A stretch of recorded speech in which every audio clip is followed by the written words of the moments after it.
Hola, ¿qué tal? Buenos días, tardes, noches, donde quiera que estén viendo este video.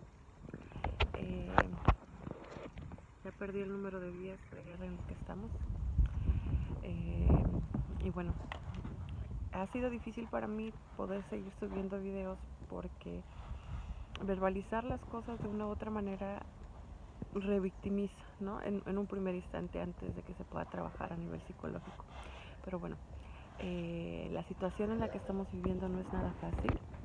Obviamente hay quienes le están pasando peor, pero eso no hace que lo que nosotros vivimos sea menos, y eso es algo que siempre quiero mencionar.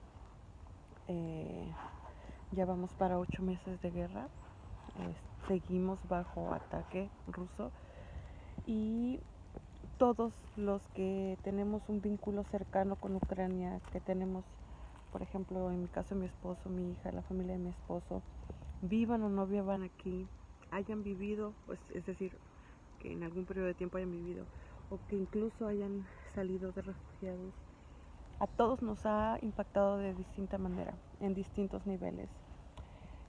Justamente escuchaba de unas amistades que salieron de refugiados y pues comentan lo difícil que ha sido empezar de cero en un nuevo país, por más ayudas que te dé el gobierno o por más familiares que tengan, incluso por más solvencia económica que tengan, el hecho de llegar a un nuevo país de cero, cuando tus hijos adolescentes han pasado toda la vida en Ucrania, o cuando tú ya llevas 30, 40, 50 años, es muy complicado, tanto para los que se van como los que se quedan, tanto los que siguen bajo el asedio o bajo la ocupación, como los que estamos pues viviendo con todas las restricciones, pero también con todas las consecuencias económicas y emocionales de lo que implica esta guerra.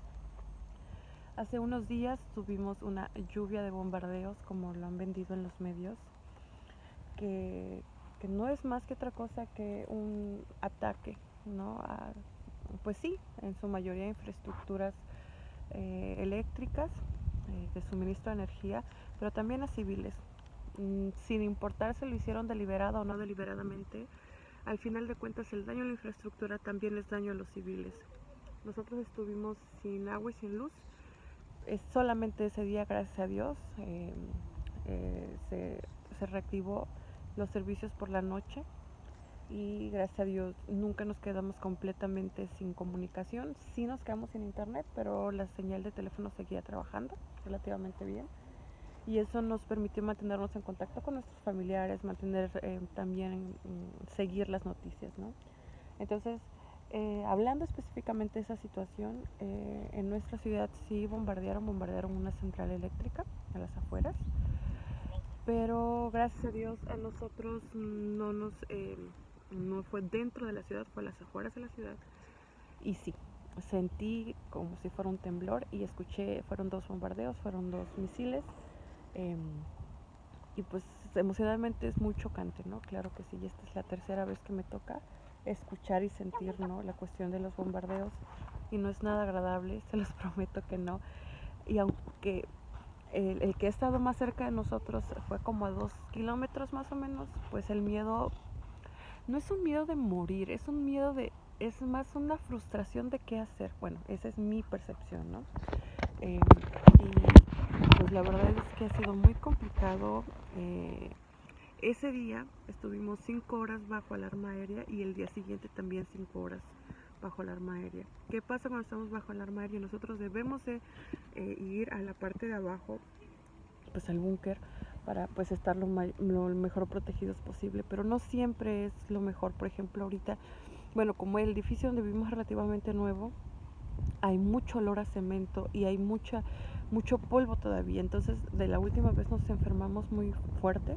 Entonces yo le dije a mi esposo, ¿sabes qué? Mejor nos quedemos en la parte como más a salvo del departamento, pero dentro del departamento. Y así lo hicimos, que es en el pasillo o el baño, que son como los lugares más seguros. Y pues es un estrés muy fuerte estar así como que 5 horas completas, ¿no? Y hay gente, obviamente, que le está pasando peor, sobre todo, por ejemplo, en Zaporilla, que es una de las ciudades más atacadas. Pues ellos ya de plano están viviendo debajo de pues completamente en el búnker, ¿no? Vivir como tal, dormir, cocinar, todo, estudiar incluso. Entonces, pues les decía, depende mucho de la ciudad en donde te encuentres, el impacto que tenga, ¿no?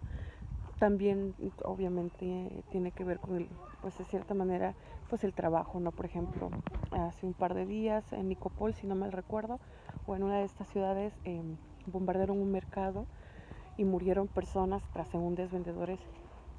Y es muy feo porque yo pienso en mi suegra trabaja en el mercado.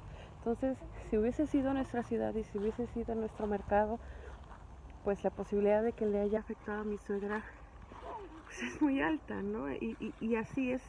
No podemos dejar de empatizar, obviamente, porque es nuestra gente, es nuestro pueblo el que está sufriendo, el que está muriendo. Y no, es imposible no pensar que el siguiente eres tú. Eh, y lejos de darnos miedo, nos da coraje, nos da muchísimo coraje. Y es una manera como de decir, vamos a seguir peleando, vamos a seguir luchando. Y esa es la actitud que la mayoría de los ucranianos tienen, ¿no? Incluyéndome, que podríamos decir que soy ucraniana por adopción ya y por legacía, por vínculos, ¿verdad? Preciosa. Es difícil con la pequeña, obviamente, porque ella no entiende. Mi nena es tremenda, tremendamente hermosa y tremendamente activa, entonces estar en un lugar cerrado cuando ella quiere moverse y demás es muy complicado, ¿no? También el hecho de mantenerse uno en calma para no transmitir, cuidado cariño, no transmitir ese nivel de ansiedad. Es muy importante el apoyo también a la pareja, en este caso a mi esposo. Gracias a Dios ya encontró trabajo, si Dios quiere pues ya se va a empezar a regularizar esa parte, pero pues no deja de ser difícil. Por ejemplo, el día del bombardeo suspendieron sus actividades, entonces es complicado.